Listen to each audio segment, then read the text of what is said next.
ಪ್ರಿಯರೇ, ದಿನದ ಬದುಕಿಗೊಂದು ಕ್ರಿಸ್ತನ ಈ ದನಿ ನಮ್ಮೆಲ್ಲರಿಗೂ ಪ್ರೇರಣೆ ಆಗಲಿ. ಪೂಜಾ ವಿಧಿಯ ಆಗಮನ ಕಾಲದ 2ನೇ ವಾರ, ಡಿಸೆಂಬರ್ 13, 2025 ಶನಿವಾರ. ಸಂತ ಮತ್ತಾಯನು ಬರೆದ ಪವಿತ್ರ ಶುಭ ಸಂದೇಶದಿಂದ ವಾಚನ. 17ನೆಯ ಅಧ್ಯಾಯ 10ರಿಂದ 13ರವರೆಗಿನ ವಚನಗಳು. ಶಿಷ್ಯರು, ಎಲಿಯನೇ ಮೊದಲು ಬರಬೇಕಾಗಿದೆ ಎಂದು ಶಾಸ್ತ್ರಜ್ಞರು ಹೇಳುತ್ತಾರಲ್ಲ, ಅದು ಹೇಗೆ ಎಂದು ಯೇಸುವನ್ನು ಕೇಳಿದರು. ಅದಕ್ಕೆ ಪ್ರತ್ಯುತ್ತರವಾಗಿ ಯೇಸು, ಎಲಿಯನು ಬಂದು ಎಲ್ಲವನ್ನು ಸಜ್ಜುಗೊಳಿಸುವನು ಎಂಬುದು ನಿಜ. ಆದರೆ ನಾನು ನಿಮಗೆ ಹೇಳುತ್ತೇನೆ, ಎಲಿಯನು ಈಗಾಗಲೇ ಬಂದಾಗಿದೆ. ಜನರು ಆತನನ್ನು ಗುರುತಿಸದೆ ತಮಗೆ ಇಷ್ಟ ಬಂದ ಹಾಗೆ ಹಿಂಸಿಸಿದ್ದೂ ಆಗಿದೆ. ಅಂತೆಯೇ ನರಪುತ್ರನು ಅವರ ಕೈಯಿಂದ ಯಾತನೆಯನ್ನು ಅನುಭವಿಸುವನು ಎಂದರು.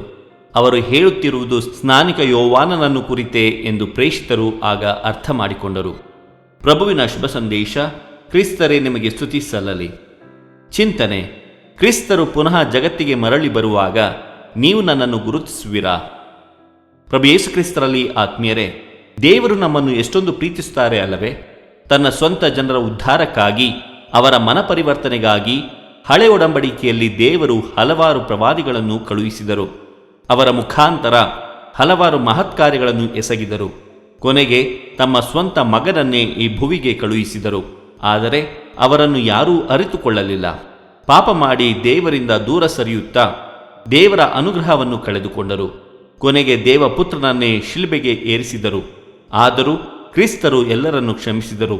ಹೌದು ಪ್ರಿಯರೇ, ಪ್ರಸ್ತುತ ಕಾಲದಲ್ಲಿ ನಾವು ಸಹ ಹಲವಾರು ಬಾರಿ ನಮ್ಮದೇ ಆದ ರೀತಿಯಲ್ಲಿ ಸ್ವಾರ್ಥತೆಯಿಂದ ಕೇವಲ ನಮ್ಮ ಸುಖವನ್ನು ಯೋಚಿಸಿ ದೇವರಿಂದ ದೂರ ಸರಿಯುತ್ತಿರುವುದು ಎಷ್ಟೊಂದು ಸತ್ಯವಾಗಿದೆ ಅಲ್ಲವೇ?